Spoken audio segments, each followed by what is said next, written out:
Hello everyone, welcome back to our daily current affairs session. Guys, ఇప్పటికీ మనకి Sankranti holidays వల్ల కాస్త కొన్ని కరెంట్ అఫైర్స్ మనకి వెనకబడ్డం జరిగినాయి. బట్ మీరేం టెన్షన్ అవ్వకండి. ఇప్పటి నుంచి వచ్చే మన ఈ కరెంట్ అఫైర్స్ మీకు మినిమం 1 అవర్, మ్యాక్సిమం 2 అవర్స్ వరకు వెళ్ళే ప్రాబిలిటీ ఒకటి ఉంది. అయితే మీరేం చేస్తారంటే, ఇది మీకు బర్డెన్గా అనిపిస్తే దీన్ని పార్ట్ 1, పార్ట్ 2 లాగా చూడండి, ఓకేనా? ఇప్పుడు నేను చెప్పే కరెంట్ అఫైర్స్ అన్ని కూడా మీరు పార్ట్ 1 ఒక 30 మినిట్స్ లాగా, పార్ట్ 2 ఒక 30 మినిట్స్ లాగా ఇలా మేము సెగ్రిగేట్ చేసి మీకు ఇవ్వడం జరుగుతుంది, ఓకేనా? ఇక చలో మనం వెళ్ళేద్దాం. ఈరోజు మన ఫస్ట్ కరెంట్ అఫైర్ ఎవరు? నేతాజీ సుభాష్ చంద్రబోస్. ఈ పదం సమస్త భారతీయులకు ఒక ఎమోషన్. ఎందుకు ఎమోషన్ అంటే, ఈయన అందరిలా సాదాసీదాగా ఎదిగిన వ్యక్తి కాదు. సో ఫస్ట్ ఆఫ్ ఆల్ ఇతను చూసుకుంటే నాన్ వైలెన్స్ని నమ్మకుండా వైలెన్స్ మేనర్లో మాత్రమే నాకు రక్తాన్ని ఇవ్వండి, నేను మీకు స్వాతంత్రాన్ని ఇస్తాను అని ఒక స్లోగన్ ఇచ్చిన ఒక గొప్ప మహనీయుడు. ఆయన యొక్క బర్త్డేని ఈరోజు మనం సెలబ్రేట్ చేసుకోవడం జరుగుతుంది ఈ కాంటెక్స్ట్లో. సో ఇప్పుడు చూడండి, ఈరోజు ఈయన బర్త్డే కాబట్టి ఈయన మన కరెంట్ అఫైర్స్లోకి వచ్చిండు. ఒకవేళ బర్త్డే కాకపోతే ఈయన మనకి హిస్టరీ అనే సబ్జెక్ట్లో కనబడతాడు. అక్కడ కాకపోయినా స్టాటిక్ జీకలు కూడా కనబడతాడు. బట్ ఎక్స్క్లూజివ్గా కరెంట్ అఫైర్స్లోకి వచ్చాడు కాబట్టే మనం ఇప్పుడు ఈ కరెంట్ అఫైర్స్కి రిలేట్ అయి ఉన్న గత ప్రశ్నలను కూడా నేను ఇక్కడ డిస్కస్ చేయడం జరుగుతుంది. మరి ప్రశ్నలు మనకి ఎలా దీని మీద ఫ్రేమ్ అవుతాయంటే, ఫార్వర్డ్ బ్లాక్ అనే సంస్థను స్థాపించింది ఎవరు? ఆజాద్ హింద్ ఫౌజ్ ఏ సంవత్సరంలో స్థాపించబడింది? లేదంటే సుభాష్ చంద్రబోస్ ఏ ఐఎన్సీ సెషన్స్కి అధ్యక్షత వహించడం జరిగింది? ఏ ఐఎన్సీ సెషన్లో సుభాష్ చంద్రబోస్ గాంధీజీతో తలబడ్డం జరిగింది?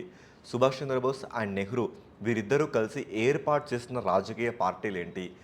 ఇలాంటి క్వశ్చన్స్ దీని మీద మనకు ఫ్రేమ్ అవుతాయండి, ఓకేనా? ఇప్పుడు మనం ఇన్ డీటెయిల్ రివ్యూలోకి వెళ్దాం. ఈ రివ్యూలోకి వెళ్ళే ముందు నేను మీకు ఒక భరోసా ఇస్తున్నా. మన ఏ కరెంట్ అఫైర్ అయినా ఇక్కడ చూడండి, మీకు ఇంగ్లీష్లో ఉంది, ఇక్కడ చూడండి తెలుగులో ఉంది. సో ఇవి చూడండి, English Telugu, English Telugu, English Telugu, English Telugu. ఇది అంటే మనం ఇక్కడ ఏం తీసుకున్నామంటే బైలింగ్వల్ని మనం ఇక్కడ ఫాలో అవుతున్నామండి. దేన్ని? బైలింగ్వల్ని ఫాలో అవుతున్నాం. ఎందుకు సార్ మీరు దీన్ని ఫాలో అవుతున్నారంటే, సింపుల్ అండి. మన దాన్ని ఇంగ్లీష్ మీడియం వాళ్ళు చూస్తారు, అదేవిధంగా తెలుగు మీడియం వాళ్ళు చూస్తారు. ఇక్కడ వీళ్ళకి అన్యాయం జరగద్దు, వీళ్ళకి అన్యాయం జరగద్దు. ఈ రెండు కాంటెక్స్ట్లో ఇంతకుముందు మనకు పడ్డ ప్రీవియస్ ఇయర్ క్వశ్చన్స్ వీటన్నిటిని మనం ఇప్పుడు డిస్కస్ చేద్దాం, ఓకేనా? ఇక మన స్టోరీలోకి వెళ్దాం. అయితే ఇక్కడ చూసుకుంటే సుభాష్ చంద్రబోస్ ఆయన యొక్క 129వ జయంతి, ఓకేనా? 129వ జయంతిని మనం జరుపుకుంటున్నాం. దీన్నే పరాక్రమ్ దివాస్ అని కూడా అంటాం. పరాక్రమ్ అంటే ఇట్స్ అవర్ వేలర్, అంటే మన శౌర్యానికి సంబంధించిన ఒక వర్డ్ అన్నట్లుగా. అంటే ఈయన బర్త్ యానివర్సరీని మనం పరాక్రమ్ దివాస్గా జరుపుకుంటున్నాం. అయితే దీన్ని కేంద్ర ప్రభుత్వం అండమాన్ అండ్ నికోబార్ దీవుల్లో పరాక్రమ్ దివాస్గా నిర్వహిస్తుంది. ఆయన ధైర్యం కానీ, త్యాగం కానీ, దేశభక్తిని కానీ తెలిపే విధంగా. అయితే మీకు చాలామందికి డౌట్ రావచ్చు, ఎందుకు సార్, ఎందుకు ఆ ప్లేస్లోనే? ఎందుకంటే చూడండి, మనకి నేతాజీ మొట్టమొదటిసారిగా ఇండియాని ఆక్రమించినప్పుడు, అవునండి, మన ఐఎన్ఏ ఇండియన్ నేషనల్ ఆర్మీతోని బ్రిటిష్ ఇండియాని ఆక్రమించినప్పుడు నేతాజీ మొట్టమొదటిసారిగా ఆక్రమించిన ప్రాంతాలు ఆ అండమాన్ అండ్ నికోబార్ ఐలాండ్స్. తర్వాత ఆయన మనకి కోహిమా కానీ అలా మణిపూర్, నాగాలాండ్ ప్రాంతానికి వెళ్ళడం జరుగుతుంది. అక్కడ బ్రిటిష్కి బందీ అవ్వడం కూడా జరుగుతుంది, ఓకే? అలా మీరు ఇక్కడ దీన్ని ఎక్స్పెక్ట్ చేయొచ్చు. ఇక్కడ ఏంటంటే ఈయన పరాక్రమ్ దివాస్ని ఇప్పుడు కేంద్ర ప్రభుత్వం ఎక్కడ జరుపుకుంటుంది? అండమాన్ అండ్ నికోబార్ ఐలాండ్స్లో జరుపుకుంటుంది, ఓకేనా? ఇక మనం స్టోరీలోకి వెళ్దాం. ఇక స్టోరీలోకి వెళ్ళే ముందు ఈయన అసలు ఎప్పుడు పుట్టిండో, వీళ్ళ మమ్మీ డాడీ ఎవరు, అసలు ఈయన సంబంధించిన పర్సనల్ లైఫ్ ఏంటి, ఇది చూసుకుంటే ఇప్పటికి 129 సంవత్సరాలు గడిచింది కదా. అంటే ఆయన 1897లో పుట్టాడండి, ఓకేనా? 1897లో ఈయన పుట్టడం జరిగింది, జాన్ 23rd. ఎక్కడ పుట్టాడు? ఇది ఇంపార్టెంట్. ఆయన పుట్టిన ప్రదేశం వచ్చేసి కటక్. మరి కటక్ ఏంటి సార్ అంటే, ఇది భువనేశ్వర్కి ఒక ట్విన్ సిటీ, ఓకేనా? భువనేశ్వర్కి ఒక ట్విన్ సిటీ. ఒడిస్సా హైకోర్టు వచ్చేసి మనకి ఈ కటక్లోనే లొకేట్ అయి ఉంది. అయినా ఇతన్ని మనం బెంగాలీ పర్సన్ అంటాం. ఇతని ఎథనిసిటీ అంటే ఇతని జాతి వచ్చేసి మనకి బెంగాలీ జాతి ఇక్కడ మనం వర్ణించవచ్చు. సో ఇప్పుడు మనం చూడండి, మనకి ఆర్ఆర్ మూవీలో ఒక సాంగ్ ఉంటుంది, నెత్తురు మరిగితే ఎత్తర జెండా సాంగ్లో మనం బెంగాలీ కూడా అన్నప్పుడు సుభాష్ చంద్రబోస్ని చూపిస్తారు. ఎందుకు సార్ ఇతను మనం బెంగాలీని ఎందుకు అంటున్నామంటే, అప్పట్లో ఈ బెంగాల్ అంటే అర్థం ఏంటంటే, ఈరోజు మనం చూస్తున్న వెస్ట్ బెంగాల్ కానీ, అదేవిధంగా ఒడిషా కానీ, జార్ఖండ్ కానీ, బీహార్ కానీ, ఇటు చూసుకుంటే బంగ్లాదేశ్ కానీ, ఇవన్నిటిని కానీ అప్పట్లో మనం బెంగాల్ అంటున్నాం. అయితే ఈ ఒడిషా అనేది మన దేశంలో 1935 గవర్నమెంట్ ఆఫ్ యాక్ట్ ద్వారా భాషా ప్రాతిపదికన ఏర్పడ్డ మొదటి రాష్ట్రం ఎప్పుడు? స్వాతంత్రానికి పూర్వం. స్వాతంత్ర తర్వాత భాషా ప్రాతిపదికన ఏర్పడిన రాష్ట్రం ఏంటంటే ఆంధ్రప్రదేశ్. ఇక్కడ మనం చూడొచ్చు. ఆయన పుట్టింది ఎక్కడ? కటక్లో, ఒడిషాలో పుట్టడం జరిగింది. కోర్స్ అదే ఒడిషాలో Indian rice institute research centre కూడా అక్కడనే ఉంటుంది. నెక్స్ట్, ఈయన పేరెంట్స్ ఎవరంటే ప్రభావతి దేవి వచ్చేసి మమ్మీ, జానకీనాథ్ బోస్ వచ్చేసి వాళ్ళ డాడీ. ఓకే, ఇతని స్పౌస్ అంటే ఎవరంటే ఇతని భార్య ఎవరంటే ఎమిలీ షెంకెల్. ఈవిడ ఎప్పుడు పెళ్లి చేసుకున్నారంటే 1937లో పెళ్లి చేసుకోవడం జరిగింది. ఆవిడ ఒక జర్మన్కి సంబంధించిన వ్యక్తి. ఇక్కడ ఎక్కడెక్కడ చదువుకుంటే మనకి కలకత్తా యూనివర్సిటీ కానీ, కేంబ్రిడ్జ్ యూనివర్సిటీ కానీ, చాలా పెద్ద స్కాలర్ అన్నట్లుగా ఆయన. సో ఆ కాలంలోనే ఇండియన్ సివిల్ సర్వీసెస్ అంటే ఇప్పుడు మనం చూస్తున్న ఈ యూపీఎస్సీని అతను జస్ట్ 23 సంవత్సరాలకే దాన్ని క్రాక్ చేయడం జరిగింది. ఓకేనా, 23 సంవత్సరాలకే క్రాక్ చేయడం జరిగింది. తర్వాత 1921లో గాంధీ గారి పిలుపు మేరకు, ఎవరి పిలుపు మేరకు? గాంధీ గారి పిలుపు మేరకు తన పదవిని రాజీనామా చేసేసి అప్పుడు ఈయన రాజకీయ అరంగేట్రం చేయడం జరిగింది. ఎప్పుడైతే గాంధీ యొక్క సిద్ధాంతాలను నమ్మి గాంధీ ఫాలోవర్గా ఈయన రావడం జరిగిందో తర్వాత అదే గాంధీతో ఈయనకి మనకి కొలైడ్ కూడా రావడం జరుగుతుంది. ఓకే, నెక్స్ట్ స్టోరీలోకి మనం వెళ్తే ఈ స్టోరీ చాలా ఇంపార్టెంట్ అండ్ ఇక్కడ మీ ప్రీవియస్ ఇయర్ క్వశ్చన్స్ మాత్రమే కాదండి, అండ్ మీరు ఎక్స్పెక్ట్ చేసే డేటా కూడా మీకు ఇక్కడ ఉంది. ఇక్కడ మీకు ఒక పర్సన్ కనబడుతున్నాడు. ఈయన ఎవరు తెలుసా మీకు? ఈయన్నే మనం చిత్తారంజన్ దాస్ అంటాం. ఏమంటాం మనం? ఈయన్ని చిత్తారంజన్ దాస్ లేదా సిఆర్ దాస్ అంటాం. ఎవరు సార్ ఈయన? ఈయన ఎవరంటే నేతాజీకి ఈయన వచ్చేసి రాజకీయ గురువు. ఓకేనా, ఏ గురువు? రాజకీయ గురువు. ఈయన ఏం చేసిందంటే మనకి 1923లో మనకి స్వరాజ్ అనే ఒక పార్టీని స్థాపించడం జరిగింది. ఓకేనా, స్వరాజ్ అనే పార్టీని స్థాపించి ఈయన ఎలక్షన్స్కి వెళ్ళడం జరిగింది. అదే ఎలక్షన్స్లో మన నేతాజీ కూడా పార్టిసిపేట్ జరుగుతుంది. అదేవిధంగా కలకత్తాకి ఆయన మేయర్ కూడా మనకు వర్క్ చేయడం జరుగుతుంది. ఓకే, ఈ ఫేజ్లో చూసుకుంటే నేతాజీకో మనకు ఒక మహిళ కనబడుతుంది. ఈవిడ ఎవరంటే మనకి ది గ్రేట్ లక్ష్మీ సెహగల్. లక్ష్మీ సెహగల్ ఈవిడ వచ్చేసి నేతాజీతో ఇలా ఈ మన ఇండియన్ ఆర్మీ తరపున పార్టిసిపేట్ చేయడం జరుగుతుంది. ఈవిడ 2011 మొన్నే మనకి చనిపోవడం జరుగుతుంది. ఓకే, ఇప్పుడు మనం చూద్దాం అసలు ఇంతవరకు మనం నేతాజీ నేతాజీ నేతాజీ అని పిలుస్తున్నాం. అసలు ఈ పదం ఎవరిచ్చారంటే రాస్ బిహారీ ఘోష్. మీరు విన్నది రైటే, రాస్ బిహారీ ఘోష్ 1907లో ఐఎన్సి సెషన్కి సూరత్లో అధ్యక్షత వహించిన పర్సన్. అతని ఆధ్వర్యంలోనే అతివాదులు మితవాదులని 2 వర్గాలుగా విడిపోవడం జరుగుతుంది. ఆ రాస్ బిహారీ ఘోష్ గారు ఈయనకి నేతాజీ అని ఒక వర్డ్ ఇవ్వడం జరిగింది. నేతాజీ అని అంటే అర్థం ఏంటంటే ఇంగ్లీష్లో దాని అర్థం ఏంటంటే గ్రేట్ లీడర్ అని అర్థం. ఓకేనా, so Netaji which means respected leader, గౌరవప్రదమైన నాయకుడా అని దానికి అర్థం అన్నట్లుగా. ఇంకా సుభాష్ చంద్రబోస్ తన జీవితంలో ఎక్కువగా ఎవరిని ఇన్స్పిరేషన్ తీసుకున్నాడంటే ఇందులో మనం చూసుకుంటే మేజర్గా అరవింద్ ఘోష్ కనబడతాడు, అదేవిధంగా వివేకానంద కనబడతాడు. ఎందుకంటే వాళ్ళు కూడా మనకి ఏ ఎథ్నిసిటీ? బెంగాలీలే కదా. అరవింద్ ఘోష్ గురించి మనం ఇన్ డీటెయిల్గా మాట్లాడుకున్నాం. ఓకేనా, ఇన్ డీటెయిల్గా అతని గురించి మాట్లాడుకున్నాం. ఇక బోస్ యొక్క రాజకీయ గురువు ఎవరంటే ఇప్పుడు మనం చూస్తున్నాం కదా, సిఆర్ దాస్, చిత్తారంజన్ దాస్ గారు. ఓకే, అయితే బోస్ ఒక పుస్తకం కూడా రాయడం జరిగింది. ఆ పుస్తకం పేరేంటని ఇంతకుముందు మనం చాలాసార్లు అడిగారు. ఆ పుస్తకం పేరే ద ఇండియన్ స్ట్రగుల్, అంటే భారత్ ఎలా స్ట్రగుల్ అవుతుంది అని ఒక పుస్తకం రాశారు. అండ్ ఇతను ఏర్పాటు చేసిన సంస్థ ఇది గత సంవత్సరం మీకు జరిగిన గ్రూప్ 3, గ్రూప్ 2 లాంటి ఎగ్జామ్స్లో కూడా అడగడం జరిగింది. ఇతను 1928లో చూసుకుంటే జవహర్లాల్ నెహ్రూ అండ్ శ్రీనివాస అయ్యంగార్లు వీళ్ళ ఇద్దరితోని ఇండియన్ ఇండిపెండెన్స్ లీగ్, దాన్నే మనం షార్ట్కట్లో IIL మనం పిలవడం జరుగుతుంది. ఏంటి? ఇండియన్ ఇండిపెండెన్స్ లీగ్ అని ఒక సంస్థను ఏర్పాటు చేయడం జరిగింది. అదేవిధంగా 1930లో కాంగ్రెస్ డెమోక్రటిక్ పార్టీని ఏర్పాటు చేశాడు. అదేవిధంగా ఫ్రీ ఇండియన్ లీగ్ని, ఆల్ ఇండియా ఫార్వర్డ్ బ్లాక్ని, ఇక ఆ తర్వాత మనం చూసుకుంటే ఆజాద్ హిందూ ఫౌజ్. ఓకేనా, ఆజాద్ హిందూ ఫౌజ్ని ఈయన ఏర్పాటు చేయడం జరిగింది. చూడండి పిల్లలు, చాలా ఇంపార్టెంట్ ఈ డేటా మాత్రం. మీరు ఈజీగా ఒక మార్క్ని ఈజీగా కొట్టేసుకోవడానికి మీకు ప్రాబబిలిటీ ఉంది. ఈయన ఏర్పాటు చేసిన సంస్థలు ఏంటని మనం క్వశ్చన్స్ అడిగితే, ఒకటి ఇండియన్ ఇండిపెండెన్స్ లీగ్ని, అదేవిధంగా కాంగ్రెస్ డెమోక్రటిక్ పార్టీని, అదేవిధంగా ఫ్రీ ఇండియన్ లీగ్ని, ఆల్ ఇండియా ఫార్వర్డ్ బ్లాక్ని, ఇదే విధంగా ఆజాదీ హిందూ ఫౌజ్ని, ఆజాదీ హిందూ ఫౌజ్ని. ఇక్కడ మీరు ఫౌజ్ అని ఒక పదానికి మీనింగ్ ఏంటో తెలుసా? ఇప్పుడు ప్రభాస్ ఒక మూవీ చూస్తున్నాడు ఫౌజీ అని. ఫౌజ్ అంటే అర్థం ఏంటంటే ఆర్మీ లేదా మిలిటరీ పర్సన్ అని ఇక్కడ మనం తెలుసుకోవచ్చు. ఇది మేజర్గా ఈయన స్థాపించిన సంస్థలు. ఈయన గురించి ఇప్పుడు మనం మాట్లాడుకుంటున్నప్పుడు ఇతని ఎర్లీ లైఫ్ని మనం మాట్లాడుకున్నాం, అంటే ప్రారంభ జీవితం ఎలా ఉంది మాట్లాడుకున్నాం. నెక్స్ట్ సెషన్ చూసుకుంటే అసలు ఈయనకి ఎవరు గురువులు, ఎవరు ఆదర్శప్రాయం, ఈయన రాసిన పుస్తకం ఏంటి, ఇది మాట్లాడుకున్నాం. థర్డ్ కేసులో చూసుకుంటే ఈయన స్థాపించిన సంస్థల గురించి మనం మాట్లాడుకుందాం. ఓకేనా. ఇప్పుడు ఫోర్త్ కేసులో చూసుకుంటే ఇతను ఏ ఐఎన్సి సమావేశానికి అధ్యక్షత వహించాడు, దీని మీద ఎస్ఐపిసిలో ఎన్నిసార్లు క్వశ్చన్స్ అడిగిండో వాడికి గుర్తులేదండి. సో జాగ్రత్తగా వినండి. ఈయన మనకి 1938, 1939 ఈ 2 ఐఎన్సి సెషన్స్లో ఈయనే అధ్యక్షుడిగా మన కళ్ళ ముందు కనబడతాడు. అయితే 1938 మనకి హరిపురా అనే ఒక ఏరియా, ఇది గుజరాత్లో ఉంటుంది. ఆ ఏరియాలో ఈయన అధ్యక్షత వహిస్తే నెక్స్ట్ ఇయర్ మధ్యప్రదేశ్లో, ఐ థింక్ ఇది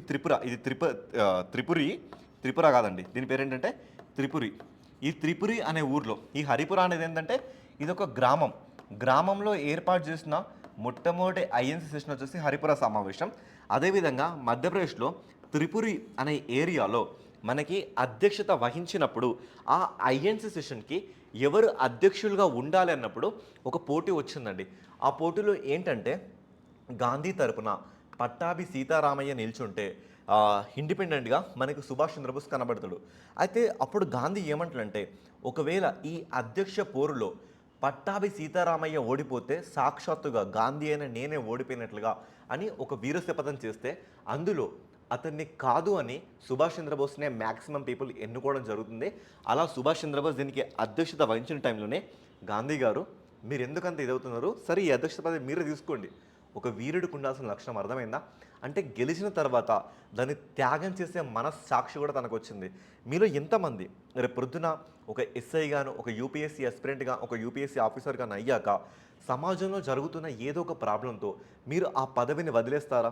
వదిలేయగలే కెపాసిటీ మీకుందా? అంటే త్యాగం చేయడంలో తన ఐపీఎస్, తన సివిల్ సర్వీసెస్ని కూడా తను వదిలేసుకోవడం జరిగింది భారత జాతి కోసం. అదేవిధంగా ఇక్కడ చూసుకుంటే తన అధ్యక్షత పదవిని కూడా ఈయన వదిలేసుకోవడం జరిగింది. ఇలా మీరు ఇక్కడ చూడొచ్చు. హరిపుర సమావేశం ఇక్కడ గుజరాత్లో, త్రిపురి సమావేశం ఇక్కడ మధ్యప్రదేశ్లో జరిగింది. అయితే ఇక్కడ మనం ఇంకొక విషయాన్ని గమనించవచ్చు. Socialistic economic vision. ఈరోజు మన ఇండియా 5 సంవత్సరాల లేదా పంచవర్ష ప్రణాళిక అని ఒక మ్యాప్ మాట్లాడుతుంది కదా, అప్పుడే అంటే ఇప్పుడు 1938లోనే ఈయన నేషనల్ ప్లానింగ్ కమిటీ అని ఒక రిపోర్ట్ని రిలీజ్ చేయడం జరిగింది. ఓకేనా. ఒక రిపోర్ట్ని ఈయన రిలీజ్ చేయడం జరిగింది. ఎందుకు సార్ ఈ రిపోర్ట్ని ఎందుకు చేశాడంటే అప్పుడే ఆయన గుర్తించడం జరిగింది ఒక దేశానికి ప్లానింగ్ అనేది ఒకటి ఉండాలి. ఆ ప్లానింగ్తోనే ఆ దేశం ఎలాంటి స్కీమ్స్ అప్లై చేయాలనుకుంటుంది, వాళ్ళ దగ్గరున్న డబ్బుని ఏ రకంగా ఖర్చు పెట్టాలి, ఇవన్నిటికీ సంబంధించిన ఒక రిపోర్ట్ని నేషనల్ ప్లానింగ్ కమిటీ అనే దాన్ని అప్పట్లోనే ఇండస్ట్రియలైజేషన్ గురించి, సైంటిఫికల్గా ప్లానింగ్ ఎలా మనం తీసుకెళ్ళాలి, ఎకనామికల్గా మన దేశం ఎలా సెల్ఫ్ రిలయన్స్గా ఆర్ సెల్ఫ్ రెసిలియన్స్గా మన దేశం మారాలని ఆయన అప్పుడే ఇలాంటి ఒక రిపోర్ట్ని మన దేశానికి ఇవ్వడం జరిగింది. బట్ దురదృష్టం ఏంటంటే most of the people didn't concern it, అది వేరే విషయం అనుకోండి అలా. సో ఇది కూడా మీ ప్రీవియస్ ఇయర్ క్వశ్చన్ అండి, చాలా జాగ్రత్తగా గుర్తుపెట్టుకోండి. ఇక్కడ నేను రాస్తున్న ప్రతి వర్డ్ కూడా మీ తలరాతను నిర్ణయించబోతున్న వర్డ్స్ ఇవన్నీ. ఎందుకంటే రేపు పొద్దున ప్రతి ఒక్కటి మీరు ఎగ్జామ్లో చూడబోయేటే. ఓకేనా. ఇంకా తర్వాత మనం చూసుకుంటే ఫార్వర్డ్ బ్లాక్ అనే ఒక కొత్త సంస్థను ఈయన 1939లో ఎస్టాబ్లిష్ చేసిండు. ఎందుకు ఎస్టాబ్లిష్ చేసించారంటే ఇక్కడ 1939లో ఈయన ఏం జరిగింది, ఈ త్రిపురి అనే ఒక ఐఎన్సి సమావేశాన్ని వదిలేయడం ద్వారా ఇలా జరిగింది. సో షార్ట్ అండ్ స్వీట్గా నేను మీకు మళ్ళీ చెప్తానండి. ఇక్కడ ఏంటంటే 1897లో ఈయన పుట్టిన ప్రాంతం ఎక్కడ, మనకి కటక్లో పుట్టడం జరిగింది. ఓకేనా. ఈయన 1920లో సివిల్ సర్వీసెస్ని, అప్పట్లో మనం ఏమంటామంటే వాటిని సివిల్ సర్వీసెస్. ఓకేనా. మనకి వీటి అంటే ఇక్కడ సివిల్ సర్వీసెస్ని ఈయన క్రాక్ చేయడం జరిగింది. ఆ తర్వాత 1921లో గాంధీ గారి పిలుపు మేరకు ఈయన వాటిని వదిలివేయడం జరిగింది. ఓకే. తర్వాత ఈయన 1923లో స్వరాజ్ పార్టీ తరపున మనకి రాజకీయ ప్రవేశం కూడా జరిగింది. ఈ స్వరాజ్ పార్టీని స్థాపించిన పర్సన్ ఎవరంటే చిత్తా రంజన్ దాస్. ఓకేనా. ఈయన రాసిన పుస్తకం ఏంటంటే ద ఇండియన్ స్ట్రగుల్ అనే పుస్తకాన్ని ఈయన రాయడం జరిగింది. ఓకే. తర్వాత ఈయన 1928లో నెహ్రూ అండ్ శ్రీనివాస్ అయ్యంగారుతో కలిపి ఇండియన్ ఇండిపెండెన్స్ లీగ్ అని ఒక ఆర్గనైజేషన్ ఏర్పాటు చేశాడు. తర్వాత 1938లో చూసుకుంటే మనకి గుజరాత్లో హరిపుర అనే ఐఎన్సీ సెషన్కి ఈయన అధ్యక్షత వహించడం జరిగింది. అదేవిధంగా 1939లో ఇది చూసుకుంటే మనకి త్రిపురి, ఇది మనకి ఎక్కడ ఉంది అంటే మధ్యప్రదేశ్లో ఉంది. ఇక్కడ ఈయన సాక్షాత్తు ఎవరితోనే, గాంధీతోనే తలబడ్డం జరిగింది. మరి గాంధీ ఎవరిని ఇక్కడ తీసుకున్నారంటే మనకి పట్టాభి సీతారామయ్యని ఇక్కడ తీసుకోవడం జరిగింది. ఓకేనా, ఈ పట్టాభి సీతారామయ్య మీద అత్యధిక మెజారిటీతో గెలిచి ఈ ఐఎన్సీ సెషన్కి ఈయన అధ్యక్షత వహించడం జరిగింది. అయితే క్వారల్ ఎందుకు వచ్చిందంటే గాంధీ నమ్ముతున్న సిద్ధాంతం ఏంటి, ఇది అహింస సిద్ధాంతం. ఈయన ఒకప్పుడు ఇదే సిద్ధాంతం గ్రేట్ అనుకుని ఇందులోకి వచ్చి ఈ అహింస ఎందుకో పనికిరాదని హింసాయుత మేనర్లో ఈ ఐఎన్సీని పోర్ట్రేట్ చేస్తున్నాడని గాంధీ ఇలా తిన మీద అధ్యక్ష పదవికి పోటీ పెడితే ఈయన గెలిచాడు. కానీ గెలిచినా కూడా తర్వాత ఈ అధ్యక్ష పదవిని ఇతనికి ఇచ్చేసి ఐఎన్సీకి రాజీనామా చేసేసి ఆ తర్వాత ఇదే 1939లో ఈయన మరొక కొత్త పార్టీని స్థాపించడం జరిగింది. దాని పేరే ఫార్వర్డ్ బ్లాక్ అనే ఈ పార్టీని స్థాపించడం జరిగింది. ఓకే, స్థాపించుండు బాగానే ఉంది. అయితే ఈ తర్వాత మనకి స్టోరీ ఏంటంటే మీరు చూస్తే 1939 నుంచి 1945 వరకు మనకి ఏం కనబడుతుంది, ప్రపంచ యుద్ధం రెండవది, దాన్నే వరల్డ్ వార్ 2 అంటాం. ఈ వరల్డ్ వార్ 2లో ఏం జరిగిందంటే మనకి కంప్లీట్గా బ్రిటిష్కి అగెనిస్ట్గా మనకు కనబడుతున్న మేజర్ దేశాలు ఏంటంటే ఒకటి మనకి జపాన్ కానీ, రెండోది మనం చూసుకుంటే జర్మనీ కానీ. ఈ జర్మనీ తరపున నియంతైన ఈ హిట్లర్ని మన సుభాష్ చంద్రబోస్ కలవడం కూడా జరుగుతుంది. జపాన్ వాళ్ళతో, జర్మనీ వాళ్ళతో మంతనాలు జరిపి మీరు మా దేశం మీదకి ఇన్వైట్ చేయండి, కంప్లీట్గా మా దేశాన్ని గెలుపొంది బ్రిటిష్ వారి నుంచి మమ్మల్ని బానిసల నుంచి మాకు విముక్తిని కల్పించండి అని ఇక్కడ మాట్లాడుకోవడం జరుగుతుంది. అయితే ఇక్కడ స్టోరీ ఏంటంటే మనకి సింగపూర్ అనే దేశం మీకు తెలుసు కదా, ఈ సింగపూర్లో కూడా మనకి బ్రిటిష్ గవర్నమెంట్ ఉంది. ఈ బ్రిటిష్ గవర్నమెంట్ని సింగపూర్లో కంప్లీట్గా జపాన్ ఓడించడం జరిగింది. ఇక్కడున్న భారతీయ ఖైదీల్ని జపాన్ ఇప్పుడు ఖైదు చేసుకుంది. ఈ భారతీయులు అంటే ఈ ప్లేస్లో ఉన్న బ్రిటిష్ వారి దగ్గర పనిచేస్తున్న భారతీయ ఆర్మీని వీళ్ళు ఓడించి వాళ్ళు యుద్ధ ఖైదీలుగా వీళ్ళ దగ్గరికి తీసుకొచ్చుకుంటే అప్పటికే ఈ జపాన్లో మన దేశానికి చెందిన ఒక ప్యాట్రియాట్, ఒక దేశభక్తుడు, తన పేరే మనకి మోహన్ అని మనం మాట్లాడుకుంటాం. ఈ మోహన్ గారు ఏం చేశారంటే ఈ యుద్ధ ఖైదీల అందరినీ తీసుకొని ఈయన సెపరేట్గా ఒక ఆర్గనైజేషన్ స్థాపించిండు. ఆ ఆర్గనైజేషన్ పేరే ఐఎన్ఏ, ఇండియన్ నేషనల్ ఆర్మీ అని ఒక ఆర్గనైజేషన్ స్థాపిస్తే తర్వాత ఈ మోహన్ జపాన్తో వచ్చిన కొన్ని భేదాల వల్ల అరెస్ట్ గావించబడ్డాడు. అయితే అదే టైంలో మనకి రాస్ బిహారీ బోస్ అని ఒక పర్సన్ అండి, రాస్ బిహారీ బోస్, ఈయన కూడా మనకి విదేశాల్లో ఉండి ఇలా అహింసాయుత మేనర్లో దేశానికి స్వాతంత్రం ఎలా తీసుకోవాలో ఆలోచిస్తున్న పర్సన్. ఈయనకి అప్పుడు ఎలా అంటే మన సుభాష్ చంద్రబోస్ ఒక ఆశగా, ఒక హోప్గా, ఒక లైట్ కనబడి ఈయన ఇన్వైట్ చేసిండు. ఎవరిని ఇన్వైట్ చేసిండు, మన సుభాష్ చంద్రబోస్ని ఇన్వైట్ చేయడం జరిగింది. అలా సుభాష్ చంద్రబోస్ని ఇన్వైట్ చేశాక అప్పుడు ఈ ఐఎన్ఏని కంప్లీట్గా సుభాష్ చంద్రబోస్ టేక్ ఓవర్ చేసుకున్న తర్వాత దీనినే 1943లో ఈయనప్పుడు దీన్ని ఆజాదీ హింద్ ఫౌజ్ అనే పేరుతో దీన్ని తీసుకురావడం జరిగింది. ఏమని తీసుకురావడం జరిగింది, ఆజాదీ హింద్ ఫౌజ్ అనే పేరుతో ఇప్పుడు దీన్ని తీసుకురావడం జరిగిందండి. ఇది ఆజాదీ హింద్ ఫౌజ్ స్టోరీ వెనకాల ఉన్న ఒక హిడెన్ స్టోరీ అన్నట్లుగా. చాలామందికి ఆజాదీ హింద్ ఫౌజ్ అని తెలుసు, కానీ అసలు స్టోరీ ఎందుకు వస్తుందంటే మాత్రం చాలామందికి మనకి తెలియదు అన్నట్టు కనబడుతుంది. ఓకేనా, అదే స్టోరీని నేను ఇక్కడ తీసుకురావడం జరిగింది. ఓకేనా, ఈయనండి మోహన్ అని ఇప్పుడు చెప్పా కదా, ఈ మోహన్ సింగ్ ఈయన ఎప్పుడైతే మనకి సింగపూర్లో మనకి బ్రిటిష్ ప్రభుత్వం ఓడిపోతుందో మన దేశానికి చెందిన ఈ ఆర్మీ పర్సన్స్ జపాన్కి యుద్ధ ఖైదీలుగా వెళ్తే ఈయన ఆ యుద్ధ ఖైదీలతోని సెపరేట్గా ఐఎన్ఏ, ఇండియన్ నేషనల్ ఆర్మీని స్థాపించడం జరుగుతుంది. ఓకేనా, ఆ తర్వాత కొన్ని భేదాల వల్ల ఈయన్ని జపాన్ ప్రభుత్వం అరెస్ట్ చేస్తుంది. ఆ తర్వాత మనకి రాస్ బిహారీ బోస్ ఏం చేస్తున్నారంటే ఈయన మన సుభాష్ చంద్రబోస్ని ఇన్వైట్ చేసేసి దీన్ని మీరే హ్యాండ్ ఓవర్ చేసుకొని ఈయనకి ఇవ్వడం జరుగుతుంది. ఆ తర్వాత బోస్ ఏం చేస్తున్నారంటే దీన్ని ఆజాదీ హింద్ ఫౌజ్గా 1943లో ఎస్టాబ్లిష్ చేయడం జరుగుతుంది. ఇక ఆజాదీ హింద్ ఫౌజ్ వెనకాల ఉన్న లక్ష్యం ఒకటేనండి. ఆ లక్ష్యం ఏంటంటే at any cost we will bring definitely independence to the India, ఏది ఏమైనా భారతదేశానికి స్వాతంత్రం తీసుకొస్తాం అనేది వీళ్ళు చెప్పిన థియరీ. అయితే ఈ థియరీ ప్రకారంగా అప్పటి జపాన్ ప్రధానమంత్రి అయిన టోజో కూడా దీన్ని సపోర్ట్ చేయడం జరిగింది. ఎందుకంటే వాళ్ళ మెయిన్ ఎనిమీ ఎవరు, డెఫినెట్గా బ్రిటిషే కదా, శత్రువు మనకి ఏమవుతాడు, మిత్రువు అవుతాడు కదా, అలా అన్నట్లుగా. సో అప్పటి జపాన్ ప్రైమ్ మినిస్టర్ టోజో కూడా దీన్ని సపోర్ట్ చేయడం జరిగింది. ఓకేనా. ఇక ఆ తర్వాత ఈ ఆజాద్ హిందూ ఫౌజ్కి కంచుకోట్లాగా, దీనికి హెడ్ క్వార్టర్ లాగా ఏ ప్లేస్ వచ్చింది సార్ అంటే సింగపూర్ దీనికి ఒక ప్రధాన కార్యాలయం లాగా వచ్చిందని మనం మాట్లాడుకోవచ్చు.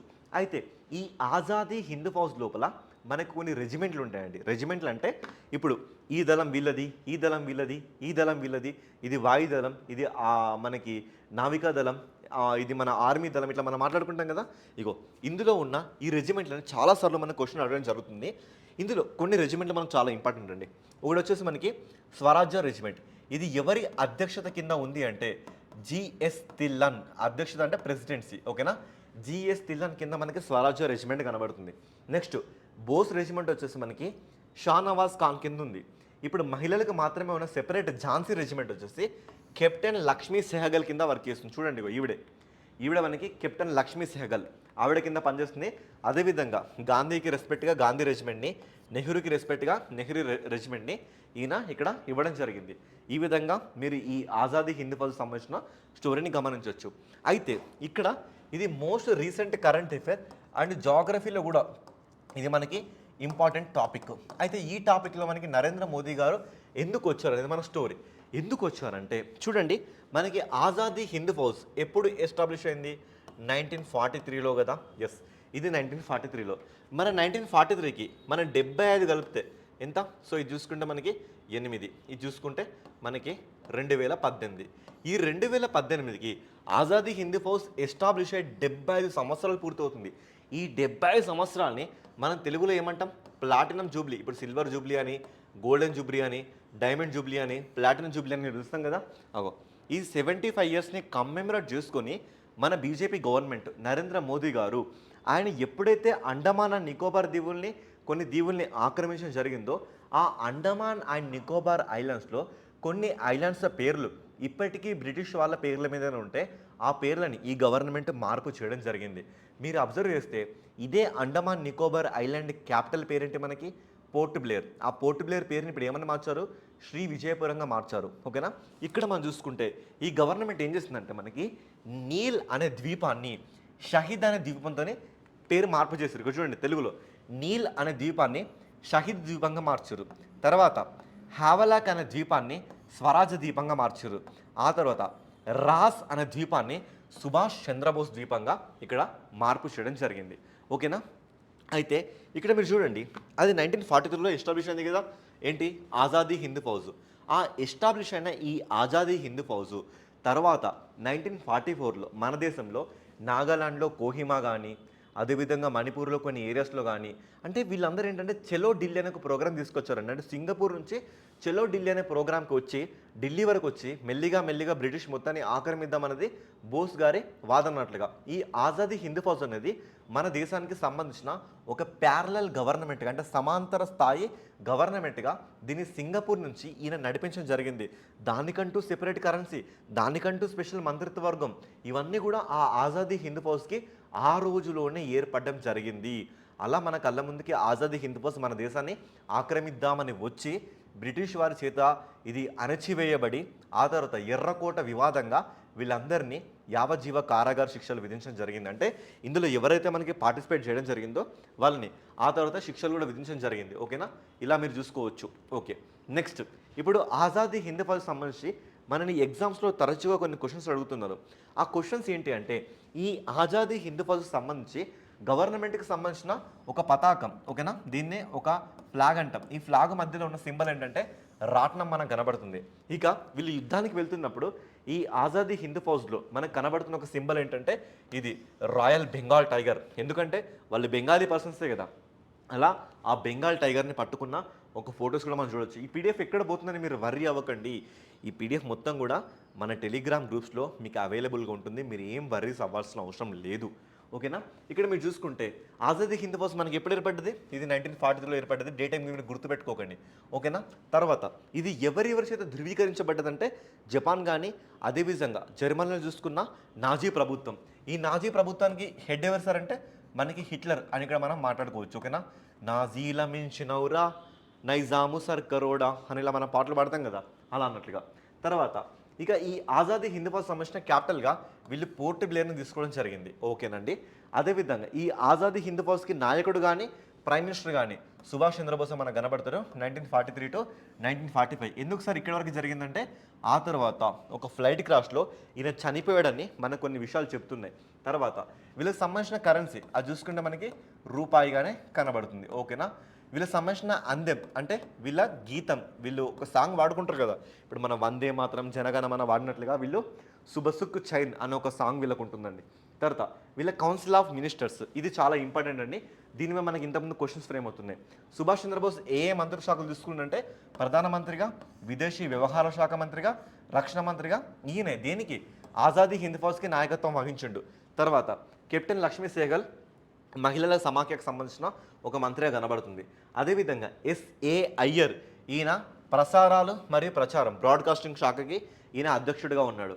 అదేవిధంగా ఏసీ చటర్జీ ఈయన ఫినాన్స్ మినిస్టర్ కనబడుతున్నాడు. ఇక ప్రభుత్వ న్యాయ సలహాదారుగా ఏఎన్ సర్కార్, ప్రభుత్వ సర్వోన్నత సలహాదారుగా రాజ్ బిహారీ బోస్, ప్రభుత్వ కార్యదర్శిగా ఏఎం సాహెబ్ గారు వీళ్ళు దీనిలో కనబడుతున్నారు. సరే ఇది గుర్తుపెట్టుకోవాలా అంటే కోర్స్ అండి వీటి మీద మనకి క్వశ్చన్స్ ఫ్రేమ్ అని గుర్తు పెట్టుకోవాల్సిందే. చూడండి, ఎవరైనా ఏ కరెంట్ అఫైర్స్లో మీకు వచ్చినా సుభాష్ చంద్రబోస్ గురించి 2-3 మాటలు చెప్పి మీకు వదిలేస్తారు. ఇంకా గట్టిగా చెప్పాలంటే కథలుగా మీ బ్లడ్ బాయిల్ అయ్యేలా కూడా చెప్తారు. కానీ ఇదేంటంటే మీరు ఎన్ని స్టోరీలు తెలుసుకున్నా కూడా బోస్ గురించిన ఎగ్జామ్స్లో వచ్చే క్వశ్చన్స్ని మీరు పసిగట్టకపోతే మీరు నిజమైన భారతీయులే కాదు. ఎందుకు ఇంత బలంగా చెప్తుందంటే ఈ టాపిక్ని చాలామంది స్కిప్ చేయడానికి మనకు స్కోప్ ఉన్న ఏరియా. దీని గురించి మళ్ళీ స్పెషల్గా 2013 నుంచి ఇప్పటివరకు ఉన్న క్వశ్చన్స్ అన్ని వెతికి చూసి మీ కళ్ళ ముందుకు తీసుకొచ్చిన డేటా ఇదంతా కూడా. ఓకేనా, ఇది నీట్గా మీరు నోట్ చేసుకోండి. ఇక లాస్ట్ డేస్లో జరిగిన కొన్ని మిస్టరీస్ ఏంటి ఇవన్నీ మనం ఒకసారి చూసుకుంటే 1945 ఆగస్టు 18న ఈయన తైవాన్కి వెళ్తున్నప్పుడు ఒక విమాన ప్రమాదంలో ఈయన మరణించడానికి మన కొన్ని స్టోరీస్ చెప్తుంటే తర్వాత ఈయన ఒక బాబాలాగా వచ్చి మళ్ళీ మన దేశాన్ని చూసుకున్నాడు. అది దాన్ని ఇంకొన్ని విషయాలు చెప్తున్నాయి. ఇలా ఈయన మీద మనకి చాలా రకాల కమిటీలు కూడా ఏర్పడ్డాయి. ఈయన డెత్ మీద మనకి మేజర్గా కోస్లా అనే ఒక కమిటీని మనం చూడొచ్చు. ఓకేనా, కోస్లా గారు ఈ కమిటీకి హెడ్గా మనకు కనబడతారు. ఈ కోస్లా కమిటీ ఈయన డెత్ మీద మనకి రిపోర్ట్ ఇవ్వడం జరిగింది. ఎస్, ఈయన ఆ ప్లేన్ క్రాష్లోనే చనిపోయాడు అని ఇక్కడ చెప్తుంది. ఇక ఈయన మనకి మేజర్గా ఇచ్చిన నినాదం ఏంటంటే నాకు రక్తాన్ని ఇవ్వండి, నేను మీకు స్వాతంత్రాన్ని ఇస్తాను. నాకు రక్తాన్ని ఇవ్వండి అంటే తీసుకొచ్చి మీ బ్లడ్ ఏమి ఇవ్వనట్లు కాదు, కానీ మీరు నాతో పాటు ఫైటింగ్కి రండి. మీ జీవితాలు పోయినా పర్లేదు, మీ పిల్లలు వాళ్ళ పిల్లలు స్వాతంత్రం చూస్తారు అనేది ఈయన నినాదం అన్నట్లుగా. ఓకేనా. సో మొత్తంగా మన దేశంలో ఉన్న ప్రతి ఒక్కరిని కూడా ఈ ఐఎన్ఏ తరపున మీరు రండి అని ప్రోత్సహించిన ఒక గొప్ప మహానుభావుడు. అందుకే ఈయన పుట్టిన రోజుని, ఈయన జయంతిని మనం పరాక్రమ్ దివాస్ అనే పేరుతో మనం జరుపుకోవడం మనం చూడొచ్చు. ఓకేనా, ఇది ఈయనకి సంబంధించిన డీటెయిల్డ్ అనాలిసిస్. నెక్స్ట్ వీడియోలో మనం ఇంతకంటే బెటర్మెంట్ని మనం చూద్దాం. ఓకే.